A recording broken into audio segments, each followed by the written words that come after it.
we want to do, brothers, is to make dua for our Imam Asim. He just had surgery the other day. He's doing pretty good, but we still want to make dua for him, ask Allah to make his way easy for him. Alhamdulillah. The second thing is for you brothers that were here during Jummah, we were under the impression, I was under the impression that our brother Ustad Mufti was going to give the khutbah, but that was a miscommunication on my part. So I'll take the fall for that. Alhamdulillah. Third thing is we appreciate the brothers and the sisters who have come out to participate in the fundraiser that we have for the masjid. We thank Allah subhanahu wa ta'ala that He has made us able to come out, and support the program. And may Allah bless each and every one of you, man, woman, and child that have come out to participate and to listen to our brother. He needs no introduction at all, okay? And he said in one of his talks that he had on YouTube, because I follow him, he said that every time he sees me, I tell him how I knew him when he was a baby and when he was born. So we're not going to talk about that. You said you wouldn't teach. SubhanAllah. That is not that part of the story. I thought you were my friend. Maybe that's why I got that communication wrong, huh? SubhanAllah. Alhamdulillah, he is our brother Mufti. He's a part of Masjid Mujahideen's community, as was his father. So alhamdulillah, we want to pay attention, listen to him, and take benefit from the things that he said. Assalamu alaikum.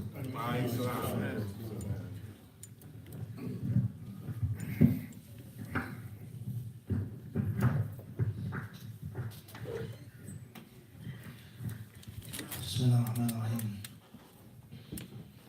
الحمد لله رب العالمين حمدا كثيرا طيبا مباركا فيه كما يحب ربنا عز وجل ويرضى وأشهد أن لا إله إلا الله وحده لا شريك له وأشهد أن محمدا عبده ورسوله بلغ الرسالة وأدى الأمانة ونصح الأمة وجاهد في الله تعالى حق الجهاد حتى أتاه اليقين فصلى الله عليه وعلى آله وصحبه ومن تمسك بهديه إلى يوم الدين أما بعد السلام عليكم ورحمة الله تعالى وبركاته.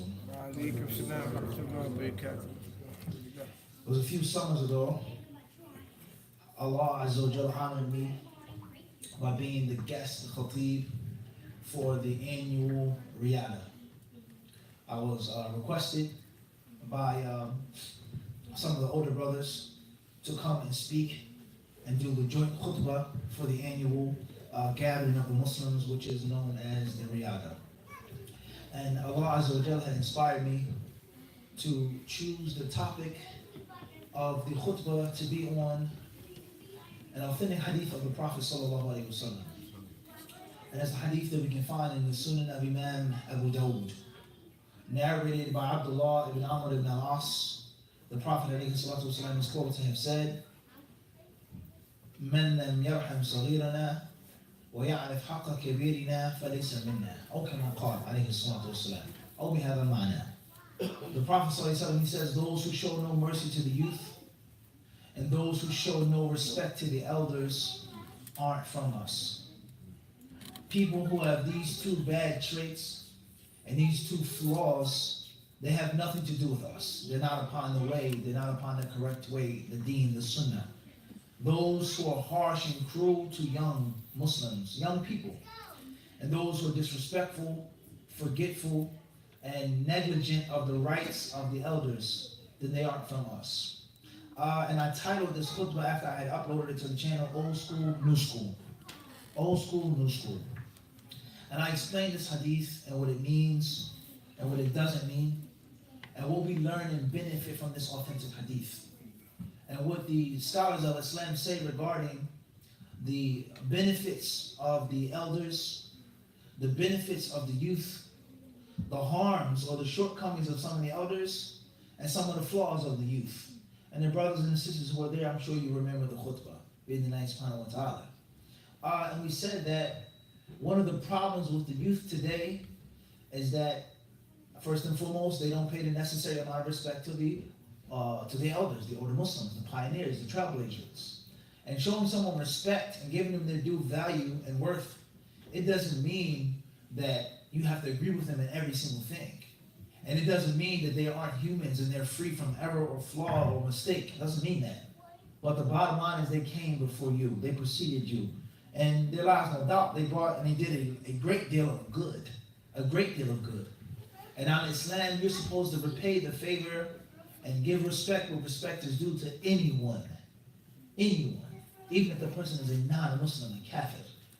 As the Prophet ﷺ did with the head of the Munafiqeen in Medina, who was a horrible slanderer and who was a person of great annoyance and harm to the Prophet ﷺ.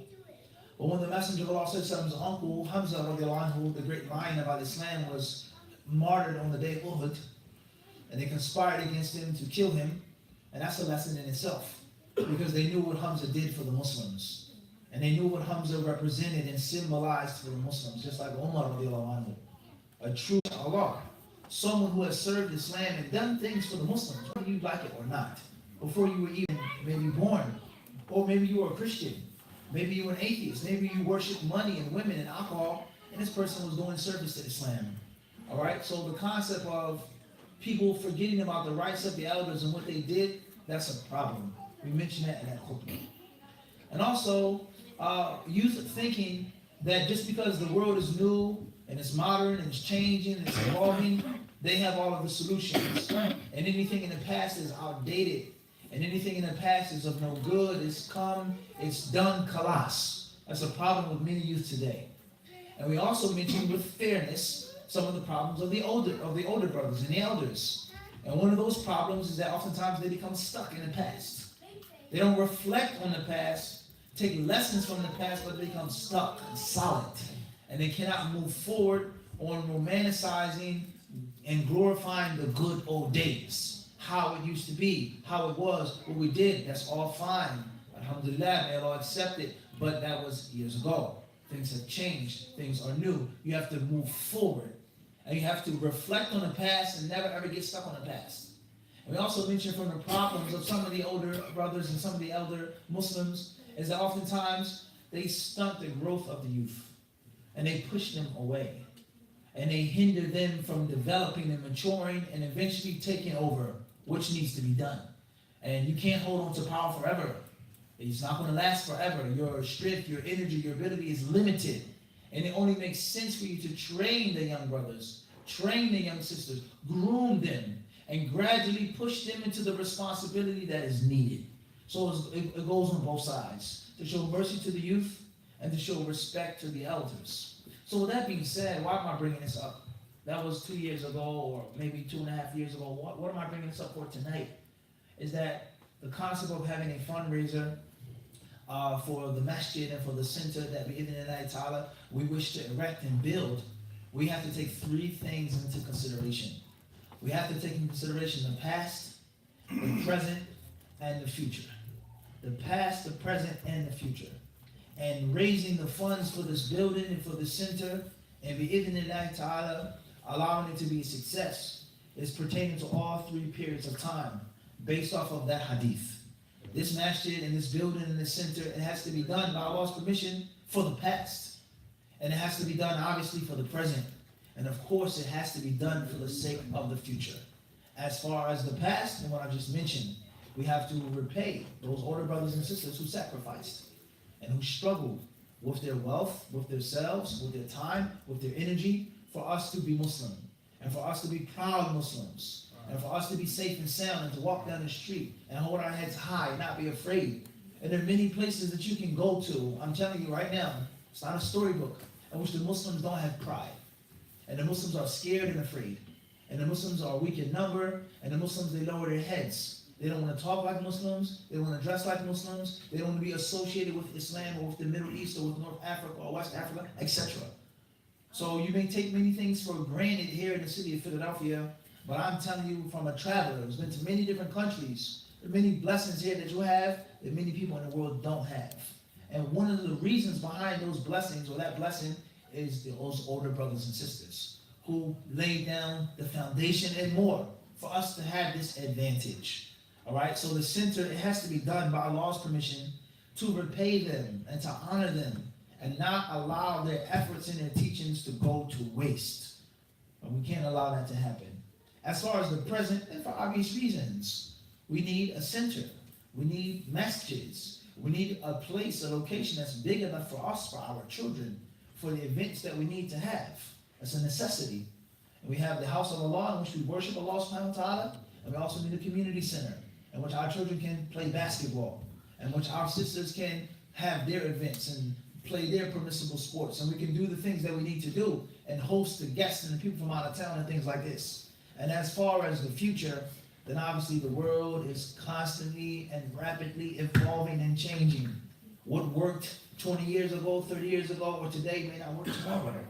What's guaranteed and promised, or what we have today, may not be guaranteed and promised for tomorrow. And we have to take Islam to the next level. We can't be pleased and complacent, all right, and think that we've done enough and we're doing Allah a favor by making a masjid or doing a class that's deeper than that. We have to strive for excellence in the next subhanahu wa ta'ala. We have to try to reach a higher peak and a higher plateau in the next subhanahu wa ta'ala. And I humbly feel that this masjid in the center, in the ta'ala, will be a means of achieving that. And Allah subhanahu wa ta'ala surely knows best. With regards to that khutbah and the issues that we want to mention therein, that's all I'll say right now. As far as giving sadaqah and spending on Allah subhanahu wa ta'ala's cause and maintaining the masajid of Allah, the Mighty and the Most High, then many of you, if not most of you, all of you, you know the virtues of this. You know what Allah says about giving sadaqah. You know what the Prophet ﷺ says about giving sadaqah. And we all know the lessons of history, and that there's never been a successful movement without money. There's never been a successful movement in Islam or outside Islam unless it was funded. Where would you like to start? We talk about science, chemistry, biology, inventions, all of these different things. Without money, it's no good. And there were many people who made inventions that don't get the credit for them to this day because they didn't have the necessary funding. And this person, he had the funding, and he stole it, and he took it, and he didn't have the ability to make the necessary patent for the invention, or for the cure, or for the serum, or for the vaccine. And then someone invested in another scientist, or another chemist, or another laboratory, and then they got the name, and then they got the fame. The electricity that we use, was it Con Edison? Was that the first person to make the modern means of electricity, or was it someone else? And why has his name survived? And why do we associate energy and electricity with him and not with his rival? One of the main reasons behind it is money. There wasn't enough money. He didn't have the necessary funding. So money is a necessity in life, and it is a necessity of Islam. And if it wasn't for the money of Abu Bakr as-Siddiq, and the money of Abdurrahman ibn Auf, and the money of Uthman ibn Affan, the money of Khadija, radiallahu anha, where would Islam be today? Where would the Muslims be today? When it comes to da'wah, when it comes to the jihad, when it comes to building a masjid, money is a necessity. So this is something that we all know, and this doesn't need a long, drawn-out lecture. This is something that each and every one of us know. We don't need a lecture for this to understand the importance of spending in the cause of Allah, the Mighty and the Most High. On this masjid, on this center, on this project, or for anything else that's for the face of Allah. But I want to remind you all of a virtue of spending in the cause of Allah subhanahu wa ta'ala, but from a different aspect and a different perspective. A different aspect and a different perspective. I would humbly say that one of the most commonly heard things that you'll hear from a Muslim when you travel or when you encounter someone, or wherever you go, traveling, coming, whatever the place, whatever the situation is, the people they say, make dua for me. Our brothers want to make Hajj and Umrah.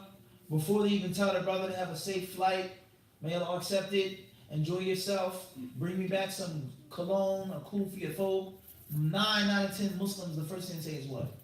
They say what? Make dua for me. Because you know this person is traveling, and what are the hadiths about traveling and making dua? You know this person is going in a cause of righteousness and purity. He's trying to be righteous and purify himself. His dua may be more accepted than yours. And also you know that this person is entering a sacred time zone. sacred time, and he's going to a sacred place in which the dua is more likely to reach Allah Azza wa Jalla and be accepted. So you say, make dua for me. Rather, if a person isn't going on Hajj or Umrah or traveling somewhere, you're going to New York City or you're going down south, you're traveling, say, don't forget to make dua for us. Overseas, you find righteous people, knowledgeable people, people that have an ilm, people that are connected to Allah Azza wa Jalla. When they hear that you're traveling and you're leaving, they say, don't forget to make dua for us. Don't forget to pray for us. So every single Muslim, he wants dua. He wants to pray to Allah, and he wishes for someone to pray to Allah for him. Or most Muslims will say, most Muslims. Also the concept of a class and a lecture. You do a khutbah, you do a talk, that people benefit, that people learn. What do the people do for you? How do they compensate you? You may go somewhere, and there's an honorarium provided for you. This is a gift for your gas and for your tolls. Buy your children something. This is a humble gift from the masjid. You may go to other places, and once the people they say, Jazakallahu khairan, that's it. Have a good night. Khalas. Be on your merry way, and that's it.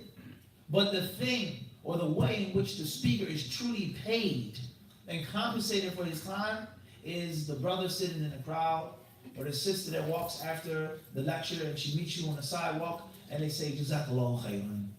Fatah Allahu alayk. May Allah bless you. I learned so much. You touched my heart. You reached my heart. My son was listening to you. My son saw you on TV and he said, oh, mashallah, look how young he is. I want to be like him when I grow up. And the people, they pray for you. So just imagine one class that you do, and then 10 people in the crowd, 30 people, 50 people, 100 people, 1,000 people watch your video. You do a khutbah when we did in the UK, where 3,000 people in the masjid for Jumu'ah. It's a large crowd. There are masjids which are bigger. Of course, there are crowds which are bigger, but in the Green Lane Masjid with 3,000 people, they told me. It's a lot of people. It's a lot of heads to count.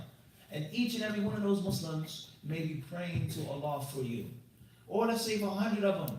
If one person made dua for you, and that dua was sincere, and that dua was accepted by Allah, that's all you would need.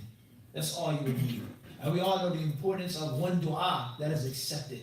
As the Prophet ﷺ, he said, وَإِيَّاكَ وَكَرَائِمَ أَمْوَالِهِمْ. He says, beware of taking the most precious and valuable things that they own as sadaqah. When you go to collect their goat and their sheep and their camel or their gold and silver, don't take the most valuable animals. Don't take the most valuable animals. Why? He says, وَاتَّقِ دَعْوَةَ الْمَظْلُومِ فَإِنَّهُ لَيْسَ بَيْنَهَا وَبَيْنَ اللَّهِ حِجَابٌ. He says, and beware of the dua of the oppressed. Beware of the supplication of one who was wronged, and you've wronged them, because there's no screen between it and Allah subhanahu wa ta'ala. Nothing that comes between it and Allah. So one dua that's successful can make you or break you. That's all you need. If there's one person who prayed to Allah and that dua was accepted, that's all you would need. So what do you think about 100 people, 500 people, 1,000 people making dua for you, praying for you day and night in different time zones because of the benefit that you gave them? That would be a tremendous success.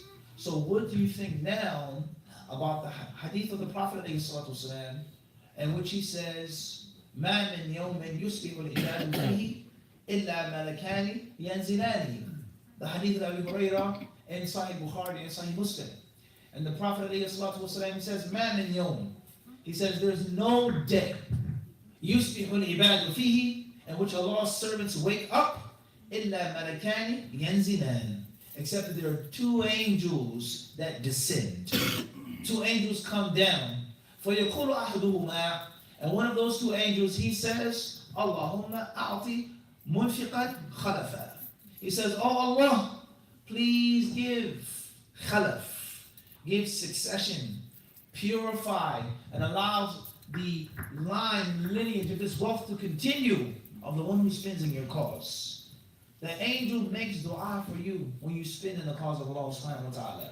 وَيَقُولُ الْآخَرُ. And the Prophet says in the second angel, he says, Allahumma a'ti mumsikan talafa. Oh Allah, give the stingy person destruction. Destroy his wealth and strip it from all barakah. And do not allow it to flourish. And do not allow the lineage and the line of that wealth to continue and to reproduce. So we get caught up with humans making dua for us. People making dua for us, which is tremendous, as I just explained to you. So what do you think about an angel praying for you each and every single morning. You make dua or you go to a righteous brother who's righteous. You think that he's righteous, Allah Alam who's righteous. As the Prophet ﷺ has informed us, that on the day of judgment, the martyr, the one who died in the cause of Allah subhanahu wa ta'ala, he says that he will bleed, he will leak, he will have a wound, and the blood will be the color of blood, but the smell and the fragrance will be the smell of musk. It isn't a bad, foul odor. It isn't the smell of death. It's fragrant. The hadith says, وَاللَّهُ أَعْلَمُ بِمَنْ يُكْلَمْ فِي سَبِيلِهِ. Those who are wounded in Allah's cause, the hadith says, and Allah knows who's truly wounded in His cause. Allah knows who's wounded for the cause of Allah. Those who are wounded for praise of people, to say he's brave, he's courageous, he's a great warrior. Only Allah knows who's truly sincere. No one knows this but Allah subhanahu wa ta'ala. As the Messenger of Allah has informed us about the man who was, he left no enemy on the battlefield. No one he left with his sword. But the Prophet says he's in the fire of hell. Who if now? He says he's in hell. He's going to hell. So the companions, they questioned this. They were doubtful. How? We know that jihad fi sabilillah is from the greatest acts of ibadah. And from the closest ways of going to Jannah. The Prophet says he's in the fire of hell. And some of them, they didn't understand it. And when the battle was over, they found that great warrior. Then he committed suicide. He euthanized himself. And he suffered a very nasty wound. And he didn't have the sabr to bear the pain and agony. And he lay upon his sword. And he impaled himself with his own sword. He killed himself. So the point from the hadith, like the other hadith, Allah knows who's wounded in His cause for His sake. Allah truly knows who is sincere. But you see someone who you think is righteous. And who you believe is righteous. And inshallah, that's the case. But only Allah knows the secrets of the slaves. So if that's the person that you want to make dua for you, what do you think about a creature that there is no thinking? There is no ijtihad that you have to make, is the person righteous or not?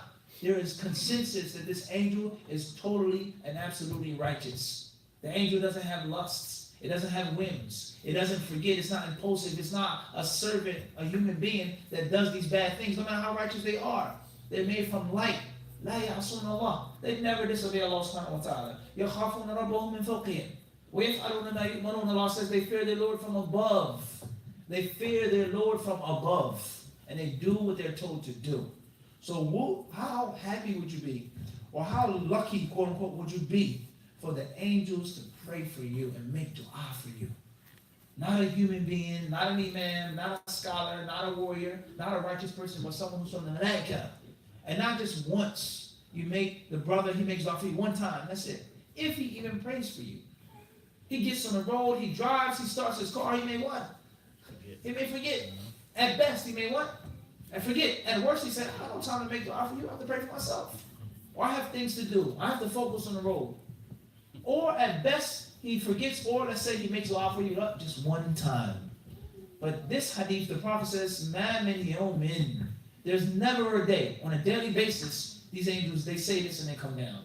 And they pray for those who spend in Allah's cause. And also, unfortunately, they pray against those who don't spend in Allah's cause. Those people who have too many bills, or too many responsibilities, or I don't make that much money, or I just gave money, I just donated money, or where is the money going, and I need to see the money, and where's the transparency, and this and that, and all of the excuses that the people make when it comes to spending in Allah's cause. Why is it taking so long? Where's the money going? Is it going in Flan's pocket? So on and so forth. He's mumsik. At the end of the day, he's clutching the money. They ask for destruction of that person's wealth. So this is a very important concept for us all to reflect on. Who wants the angels to pray for them?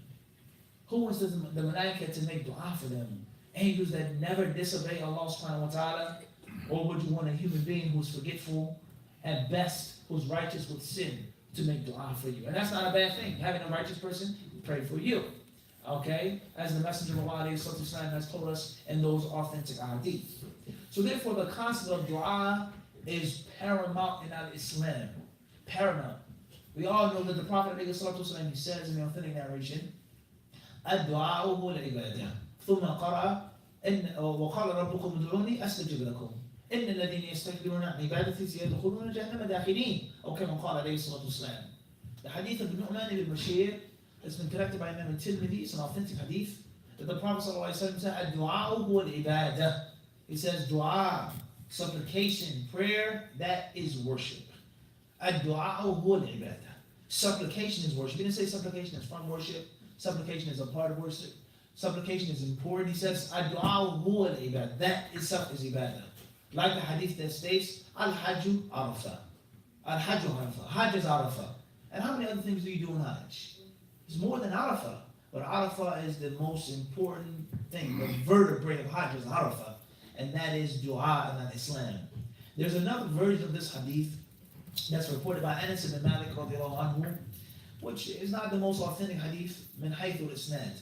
The chain of narration is the most authentic, but the meaning is definitely authentic, without a question. In this part of the hadith, it says, ad-du'a'u mukhul ibadah. It says that prayer is the mukh of worship. Prayer is the mukh of worship. This word and this term, mukh, has different meanings. Some people, they translate it to mean the kernel. Some people translate it to mean the brain. And some people, they say, al-mukh bima yakunu fil idam wal adalat. They say it's the bone marrow. The bone marrow, the core of the bone. The thing which allows a person to have a solid limb, let alone muscles. He says that is what that's what dua is when it comes to ibadah. So the ulama understand, they say this hadith means the muscle and the power and the strength of worship is you praying to Allah subhanahu wa ta'ala.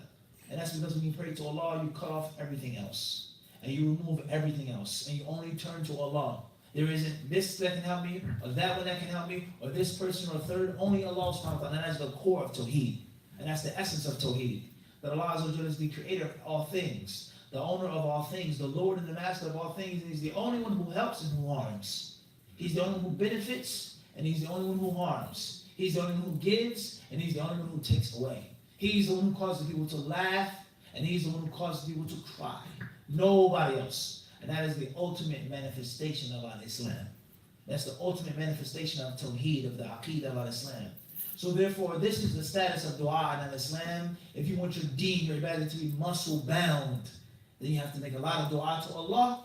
And what would you say, and how much muscle would you have, and strength and power, if you had someone else making dua for you and worshiping Allah Azza wa Jal by asking things for you? And those are the malaikatul kiram, the noble angels. And this is the benefit and the fruit of the Aqeedah regarding the angels.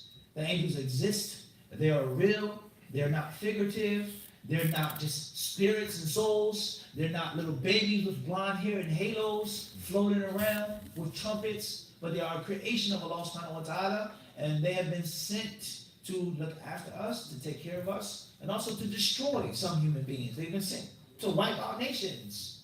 And one of the best and biggest benefits of belief in the angels is being shy in front of them. Being shy in front of them. As Ibn Qayyim has explained in Al-Jawab al-Kafi, is that you have to be shy in front of Allah first and foremost. And then you have to be shy in front of the people, secondly. And be shy from yourself. Show yourself some respect. And if that doesn't work, then at least be shy in front of the angels who never ever leave you and who see you and they accompany you. And you do those bad, ugly deeds. So what is your stance and what is your standing with angels who are making dua against you? You have the money, you have the funds, there is a need, and you refuse to give. And an angel is making dua against you each and every single day. And not only are they making dua against you, but they make dua when you wake up. Why do you have to do that? So what barakah will you have in the rest of your day? And what Allah is asking for your wealth to be destroyed. And that's why you find wealthy people with so much, but they have so little. They have so little. Oftentimes they're bankrupt. And their net worth doesn't mean anything. You Google, how much is this person worth? Such and such million. That doesn't mean he has access to that money. There are lawsuits, there are bills, there's an agent, this one, that one, flan. So many different closures on his wealth. And he doesn't find any rest or relaxation in his money. His money goes away. When we were in Canada in January that just passed, we visited a mansion called Casa Loma. Huge mansion from the Victorian era. And we went on the third level, we went on the roof, we looked through all of the different rooms, and we walked into the basement. And he made a theater in his mansion. And the things that he was trying to do in his mansion, you see that the construction stopped. It was halfway done. We was making a pool. We didn't get enough time to go to the car garage. We asked, what happened? Why did they stop the construction? They said he went bankrupt and he lost all of his wealth. World War I came, the value of the property increased, taxes, this happened, all of his business, everything was taken away from him immediately. And he didn't have enough money to finish the construction of his house, and he had to vacate, he had to leave. So wealth, it has to be blessed. And if your wealth isn't blessed, then it's as if it's no good to you. Rather, it is a curse upon you. If there's no barakah in your money, and the shortest, quickest, easiest way from one point to another is a straight line. And what could be more straight than the dua of the malaikatul muqarrabin, the angels who are close to Allah subhanahu wa ta'ala. So with that being said, this is a reminder to my brothers and sisters in our Islam here at Masjid Mujahideen. And obviously you know this, as I said before, but the reminder benefits the believer. The reminder benefits the believer. So we ask Allah subhanahu wa ta'ala by his beautiful names and perfect attributes to make the fundraiser a success. We ask Allah Azza wa Jalla to allow us to see the fruition, the final construction of the masjid and of the center. Ameen. We ask Allah subhanahu wa ta'ala to accept the good deeds of all of the brothers and sisters. Allahumma ameen. All of the struggles and the sacrifices they've done through these years to allow us to be Muslim, to practice Islam, to go overseas and so on and so forth. Ameen. We also ask Allah Azza wa Jalla to bless the Muslim youth and to make them strong and to make them righteous and to make them forthright and to make them worthy of the responsibility that has been placed upon their shoulders of carrying Islam to the next generation. Allahumma ameen. Jazakumullahu khairan. If anyone would like to add anything, now is the time, and I mean this. I'm not just saying this. If you want to add something, the floor is open. Perhaps we'll take a few questions if we have enough time with regards to Salatul Isha. And don't forget, to always and constantly make dua for the imams of the Muslims, whether it be Imam Asim, may Allah bless him and cure him and give him the sabr and strength. Or Imam Jamil or any of the imams who sacrificed and struggled. And we have to be mindful of oppression and being silent and quiet about oppression. And it's not okay. If the non-Muslims feel that they can oppress one Muslim or wrong one Muslim or exaggerate with their justice of one Muslim, then it will happen to another Muslim. It will happen to another Muslim. So we need to speak up. We need to do whatever we can for the truth. As Allah Azza wa Jalla says, "Kuntum khayra ummatin ukhrijat lin-nas ta'muruna bil ma'rufi wa tanhauna 'anil munkari wa tu'minuna billah."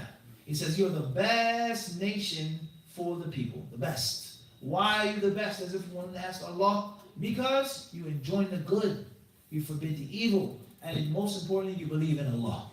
So never ever give an oppressor and a tyrant a break or rest, because he will grow greedier and more hungry, more thirsty, and there's another Muslim that I can oppress. There's another Muslim that I can wrong. The Muslims are soft. They don't care. They're split up. They have so many different factions and groups and schisms among each other. He's at his throat. This one, that one, this one. It doesn't matter.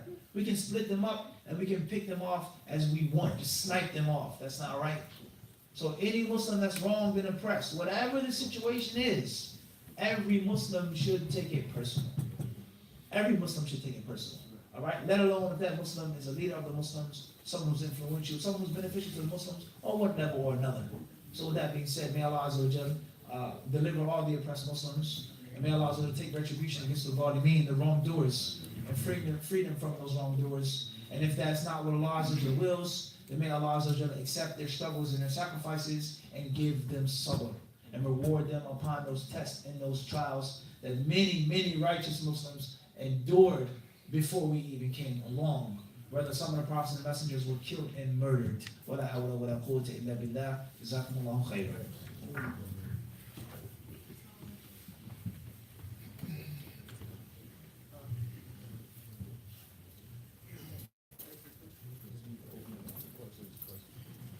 You got time? Any questions? You got time, brothers. Yes. Wa alaikum assalam wa rahmatullahi wa barakatuh. I wanted to ask a question about the acquisition of wealth and where does the wealth come from? Does the wealth come? Is the wealth solely on the believers?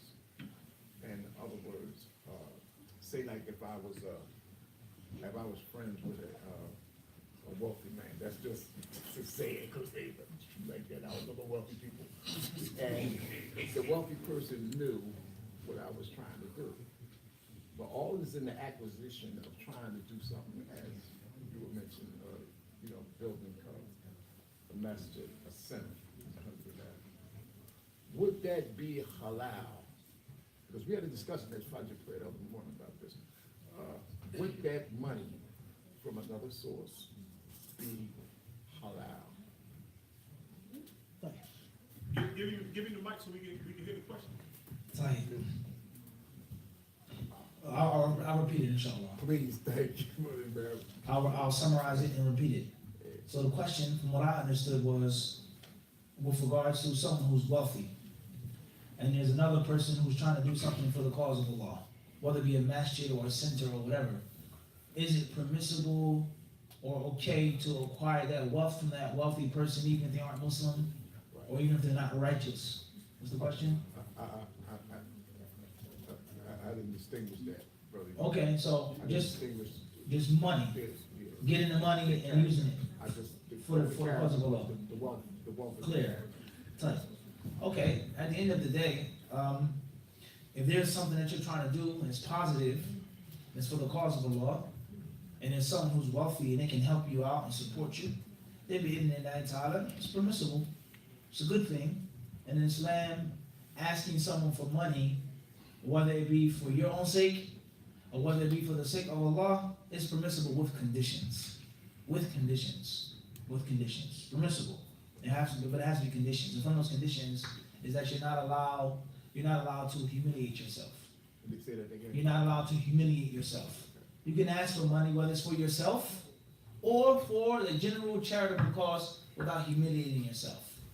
Also, you're not allowed to annoy the person whom you're asking. You're not allowed to ask them in a way which is annoying and is bothersome. Last but not least, it should be a need or a necessity. If there's a way of raising money without asking, that's best. If there's a need or necessity to ask, there's nothing wrong with that. Personal or for a greater cause. Personal or for a greater cause. At the end of the day, the wealthy people, they've been blessed by Allah subhanahu wa ta'ala. And they've also been tested. And the poor people, or those who aren't wealthy, if they're not necessarily poor, middle class, or whatever, they've also been blessed by Allah. And they've also been tested by Allah subhanahu wa ta'ala. And that's the whole concept of life on this earth as we know it. Death. تَبَارَكَ الَّذِي بِيَدِهِ الْمُلْكِ وَهُوَ عَلَى كُلِّ شَيْءٍ قَدِيرٌ. Allah says, الَّذِي خَلَقَ الْمَوْتَ وَالْحَيَاةَ لِيَبْلُوكُمْ أَيُّكُمْ أَحْسَنُ عَمَلًا. That's the whole purpose of death in life, is who's best in deed. So there are people with wealth, and they don't use it properly. That's going to be a major problem on the day of judgment. And there are people with wealth, and they use it properly. And that's going to be a major blessing on the day of judgment. And there are people who are needy or don't have that much wealth, and they're content. They're patient. They're pleased. That's a tremendous status with Allah. And then there are those who don't have much in their hands, but they have a lot of greed in their hearts, and a lot of thirst and yearning for the dunya, or they may have jealousy and envy for the wealthy. And they may scorn and make fun of the wealthy, and the wealthy scorn and make fun of them, as Allah mentions in the Quran. So therefore, it depends on what you do with it. At the end of the day, if there's a good cause, and there's someone that can help out, he should do so. If there's a good cause, and you have to ask that person, or go to him, shake him down, whatever you got to do for the cause of Allah, then that's what needs to be done. As long as it's done with those three conditions. And Allah knows best. Hopefully that's clear. Inshallah. Wa iyaakum. Fadl. Wa alaikum salam wa rahmatullah. Was listening to the Seal Necker on audio, Okay. and one of the things that they went over is, I think a lot of us have the question of making dua or asking as far as for the non-believer, when the Prophet Muhammad Sallallahu uncle was on his deathbed, he was trying to get him to become Muslim basically. Okay. It was saying even that he would try to intercede for him with the law as far as asking him. Okay. And then the people that was around him, I forgot their names, but that was around him was saying, are you going to take on Muhammad's religion and forget the religion of your forefathers? Okay. And he didn't do it. And then the ayat came down when the law said that it wasn't, going to be accepted or that he wasn't going to do it. Mhm. So us having, parents and. Non-Muslim you know, relatives. yeah, relatives and so on and so forth. Can you break that down a little bit? Questions regarding making dua for non-Muslims, relatives, family members, etc. Based off of the tragic story of the Prophet ﷺ's uncle, Abu Talib, which is a tragic story from so many different aspects. And the Prophet ﷺ, he tried and he begged and he did everything he possibly could to get him to make the kalima of Tawheed before he died. But that's not what Allah willed. It's a very important part of the story. Whatever Allah wills is going to take place. And if He doesn't will, it's not going to happen, no matter how hard we try. All right? So he refused because of the fear of Jahiliyyah, and the people saying that you will forsake the religion of your forefathers, etc. So what do we do when we have non-Muslim relatives, etc.? Asking Allah to forgive a non-Muslim and asking Allah to allow a non-Muslim into paradise is impermissible. And it cannot be done. They are not deserving of that supplication. Asking Allah to guide them is permissible. Asking Allah subhanahu wa ta'ala to open up their hearts, to lead them to the deen is permissible. Some scholars, they may even say, if you go and visit a sick non-Muslim, and you say, I'll pray to Allah to heal you and cure you, and that is a means of them accepting Islam, some of them say that that's permissible. Some of them say that that's permissible. As far as after they have died, Allah forgive them, my grandmother who took care of me, my mother, this civil rights leader, this one, that one, that is impermissible. And that is because that is only for the believers, as you mentioned yourself in the story. Surah Al-Qasas, إِنَّكَ لَا تَهْدِي مَنْ أَحْبَبْتَ وَلَكِنَّ اللَّهَ يَهْدِي مَنْ يَشَاءُ. You can't guide who you want to guide, O Muhammad, but Allah guides whom He wills. وَهُوَ أَعْلَمُ بِالْمُهْتَدِينَ. And Allah knows those who are guided the most. That's a very important part of that verse. Many people they leave out. Allah knows those who deserve and those who are truly guided. And also the verse from Surah Tawbah, in which Allah Azza wa Jalla mentions, مَا كَانَ لِلنَّبِيِّ, that it is unbefitting for the Prophet and those who believe, and yes, stuff for them to what? Make dua and supplication for the polytheists, even if they're family members. وَمَا كَانَ, and the dua of Ibrahim, Allah says it was only a promise that He made for him. عَنْ مَوْعِدَةٍ, it was a promise that He made. And when He was made clear to Ibrahim that he was an enemy to Allah, Allah says, تَبَرَّأَ مِنْهُ, he freed himself from his father. So Ibrahim, he promised to pray for his father, and then Allah sent him and gave him revelation that his father was not going to believe. He was going to be punished and humiliated on that day. So it's haram to pray for a non-Muslim with forgiveness, and Allah to accept their good deeds after death. It's impermissible. Pray that Allah Azza wa Jalla will guide them. Tell them that I'll pray to Allah, to God Almighty, for your sake, grandmother, be a Muslim, so on and so forth. And I would end my answer by saying is that this is one of the most real aspects of the deen. And everything about Islam is real. It's not a fake religion. It's a real religion, and it isn't an apologetic religion. It's not an apologetic religion. If there was anyone who deserved for an exception or an exempt to the rule, it would have been Abu Talib. He protected the Prophet. He kept the Prophet safe. And if it wasn't for him, they would have had more audacity to attack the Prophet ﷺ. But they couldn't, because he was a powerful and influential person. He wasn't a Muslim. And Abu Talib, subhanAllah, not only did he support the Prophet because he was his nephew, and he knew that he wasn't a liar, he wasn't mad, he didn't agree with him, he didn't necessarily understand everything, but he knew he was a good nephew. Abu Talib starved and suffered with the companions when they were boycotted by the mushrikun, when they refused to allow them to trade and to buy in any goods, no caravans to reach the Muslims. They couldn't get married. They totally boycotted them. Abu Talib was with them starving. It was mushrik. And if there was someone whom an exception was made, it would have been for Abu Talib.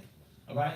But that's not the case. When they asked the Prophet, what have you done for your uncle? An authentic hadith. فَإِنُّهُ كَانَ يَحُوتُكَ وَيَغْضَبُ لَكَ. Hadith says that he used to protect you and he used to become angry for your sake. And the Prophet, he told the companions, I've prayed to Allah. I've asked Allah to allow me to do something for him. And the only thing that was given to me was the punishment to be lessened upon him. That's it. It's the only thing that can be done. That's Abu Talib. Alright, so the Prophet was closer to Allah than we can ever be. And I don't think that my grandmother or your aunt or your stepson or your son from Jahiliyyah could be of more service to Islam than Muslims than Abu Talib. And that's not what happened. So it's submission at the end of the day. And it's reality. It's your grandmother. She took care of you. She treats you better than some Muslims may treat you. She raised you from a young child. And she dies upon kufr and shirk. You can barely go to her funeral. What can you do? Are you going to obey Allah and His Messenger or fall victim to your emotions? You're going to pray for her. You're going to go to the wake. That after this, you're going to eat, you're going to drink, you're going to sit with people of Jahiliyyah. Or you're going to say, I can't pray for her. She's my grandmother. I love her as a human, naturally. But religiously, she's the enemy to Allah. And Allah knows best how she died. But outwardly, she wasn't a believer. So we have to be very mindful of this. As Ali radiallahu ta'ala anhu said to some of the companions and some of the tabi'een, when the Sahaba had fought after the murder of Uthman, and they differed, what should we do? Should we go after the killers of Uthman? Should we reinstate the Khilafah, stay with Ali, so on and so forth? It's mentioned. He says that Allah has tested you. Inna Allah ibtalakum bi ummikum. Allah has tested you with your mother, meaning Aisha. Will you obey her and listen to her? Or Allah and His Messenger? And Allah and His Messenger say, follow the leader, obey the Khalifa. Reinstate the leadership of the Muslims and don't go after the murderers of Uthman with Aisha and Muawiyah and other companions. Allah tested you with your mother. What are you going to? That's Aisha. So Allah tests us in different ways and on different levels. And it's all a test. And the Muslim is supposed to have jihad against his emotions and his feelings, which it hurts. It may hurt your heart. Your grandmother dies upon kufr. She was the sweetest, nicest person you ever knew. But Allah did not want for her to be guided. Allahu alam. Fadl. Wa alaikum salam wa rahmatullah. You mentioned about not stunting the growth of the youth and not shying them away. Could you share any examples or stories or best practices in terms of integrating or transferring responsibility to the youth, be it a father to a son or be it in the community setting? Any examples you could share of best practice on that transfer? Very, very important question. A practical question. We have the theory, it sounds good, but how do we actually do it now? Examples of the Prophet ﷺ with regards to integrating and making the actual smooth transfer or transaction, handing it over. How is the ball passed from the quarterback to the running back without a fumble? Smoothly, in a split-second time. It has to be a movement. One person gets it, and the other person takes it and he runs. How is this done? What did the Prophet ﷺ do with regards to this? I would say there are many examples in the Prophet's seerah. Many. Countless. And we've done lectures on this. Alhamdulillah, we've done lectures on this in Human Masjid on how the Prophet empowered the youth. How he empowered the youth. Naam, Sheikh Rafiq, how he did what? How he empowered the youth.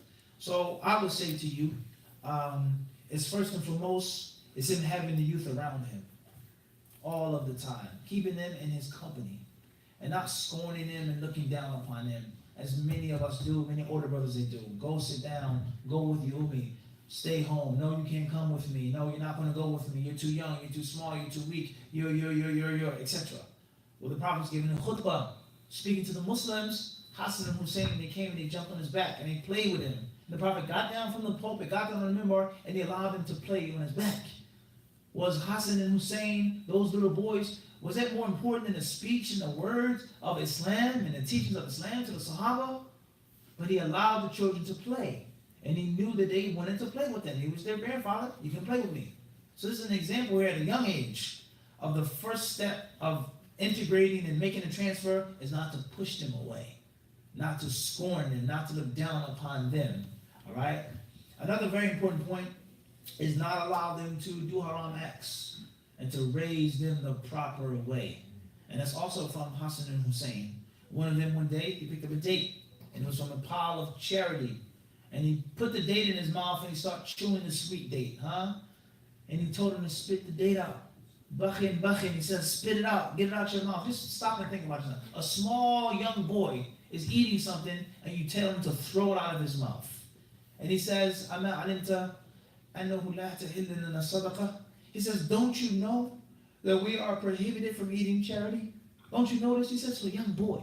He allowed the young boy to understand that Ahlul Bayt was special. And from the special, unique characteristics of Ahlul Bayt, they were not allowed to eat from charity. Because charity, as it says in Hadith, Nas. It's the backwash of the people. It's the dirt and the filth of the people. People are getting rid of their sins through sadaqah. And that's unbefitting for you to eat it. So he wanted those children to be wholesome spiritually and physically. And many parents, they do haram things with their children. They allow their children to do haram things. They allow their children to eat from haram. And, oh, he's young, he's small, it's okay, don't worry about it. And then when they grow up, they don't want to take on no responsibility. They don't want to do nothing righteous. They don't want to do I'm a normal Muslim. I have a job, I have a family. I don't want to be the imam of the masjid. I don't want to take care of the Muslims. And from the reasons behind that is that the father or the mother did not feed them purely. Step number 3, or an example number 3, is Usama ibn Zayd. The Prophet, he put him as the general and a commander of an army, and which there were many people who had a problem with it because he was so young, let alone how he looked and the color of his skin, which other people had a problem with. He's young and he's dark-skinned. He can't be the leader of the Muslims, but that's not what the Prophet ﷺ did. And we know that the Messenger of Allah ﷺ loved Usama like he loved his father. And when the Makhzumi woman stole, or she would borrow something and not give it back, the Prophet ﷺ ordered for her hand to be cut off. And Quraysh was very upset. They were mad. You can't cut off her hand. She's a noble woman. She's a high-born woman. And they says, who can intercede? Who can speak to the Prophet ﷺ except for Usama? That's how close he was with the Prophet ﷺ when he was young. And Usama went to the Prophet. And he begged the Prophet not to cut off her hand. He said, no. Atashfa'u fi haddin min hududillah ya Usama? He says, are you asking me to show favoritism? Usama, are you serious? Haven't I taught you better? And we all know what happened. He says, if Fatima would have stole, then it was her hand that would have been cut off. Pure justice of Allah. There's no favoritism. This one, that one. It's the rule. Bottom line. All right? So the Prophet said he brought in the youth. He empowered them, and he never shunned them. He never pushed them away and said, get back, get away. All right? Another very important point is to discover the talent of the youth and to recognize it. And unfortunately, there are some people who may be blind. There's some people who may lack vision. They can't see it. And that's not what the Prophet did with Abdullah ibn Abbas. In the famous hadith in Sahih Bukhari, when the Messenger of Allah went to relieve himself, Ibn Abbas came with a small jar or a thing of water. And he didn't intrude upon the Prophet. He didn't get near the Prophet, nor did he keep the water far from the Prophet. But he brought it in a close enough space in which the Prophet could grab it, keep his privacy, his shyness, and do whatever he needed with the water. And when he came out and he finished relieving himself, he says, Man, wala. He says, who did this? Who put the water here? As if some of the companions were afraid or scared or shy. And they was informed that Ibn Abbas did it. And that's when he made dua for Ibn Abbas. And he asked Allah to give him fiqh of the deen and ilm of the kitab. So much so that some of the ulama of Islam say if Abdullah ibn Abbas makes the tafsir of a verse, some of them say, not all, it's haram to disagree with him. Some of them may have this view. If Ibn Abbas says the tafsir, khalas. Because his tafsir is a fruit of the Prophet's what? Supplication. So the Prophet, he recognized that Ibn Abbas was what? He was smart. He was witty. He wasn't average. He had enough knowledge and enough know-how to do it properly. And he integrated him. And he taught him. And he made dua for him. All right? And we all know the people who carried on the legacy of the Messenger of Allah and who spread it and passed it on, most of them were youth. Most of them were youngsters. Aisha, she was young. Ibn Abbas was young. Jabir was young. Ibn Umar was young. Anas ibn Malik was young. Those are the companions that narrated thousands and thousands of hadiths. So that was impossible if they were far away and if they're always distant. So the older brothers, they have to fear Allah. They have to fear Allah. And if you did well, alhamdulillah, all those years, thank Allah for that and try to do even more. And if you did bad, and if you messed up, and if you pushed the youth away, you didn't welcome them, you need to fix it with the time that remains. And tell them their importance and their status. And there are many, many other stories in the Sirah, in which the Prophet ﷺ brought them close and he gave them responsibilities. And he told them what to do. And he gave them some type of power. So there has to be a balance. Okay? There has to be a balance. But I don't think that there's ever going to be a problem if the older people are willing and the younger people are willing. It's going to be a problem if one of the two parties isn't willing. The older person does not want to let go, or the younger person doesn't want to be responsible. But in my humble opinion, in most cases, it's the fault of the older person, 9 out of 10 times. And that's because you're supposed to have raised them to want the responsibility, to take the responsibility. You see what I'm saying to you? So this is a problem wherever you go. You go to many different communities, and the people, they come from different countries. Let's talk about immigrant communities. They come from a different world, a different time zone. Things are totally different. The youth have the ability to do it the right way, but they refuse to give them any power. They refuse to give them any responsibility, and they cling and they clutch onto the authority. That's a problem. And in other communities in which there's reckless youth, they want to do everything overnight, and they don't want to have no respect. They don't want to do it the right way. They don't want to take any lessons. So it has to be what? A balance. But I don't think there's ever going to be a problem when both parties have basic willingness to do it. And in my humble opinion, Wallahu alam, in most cases, it's going to fall on the elder. In most cases. And there are many, many examples like that. Wallahu alam. Are there any other questions from the brothers or the sisters here? Are there any questions from the brothers or the sisters before we stop? And if not, jazakumullahu khairan. وصلى الله وسلم وبارك على عبده ورسوله نبينا وإمامنا Muhammad. Thank you all very much.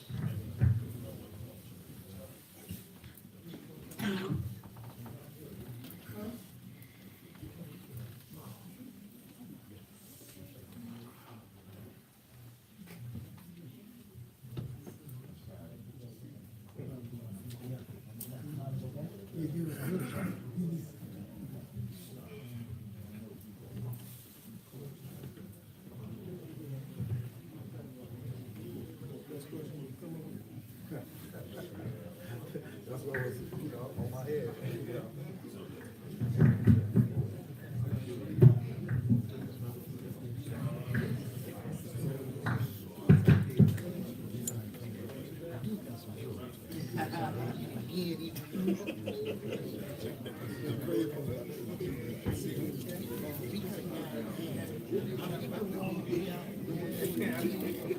My man. My man.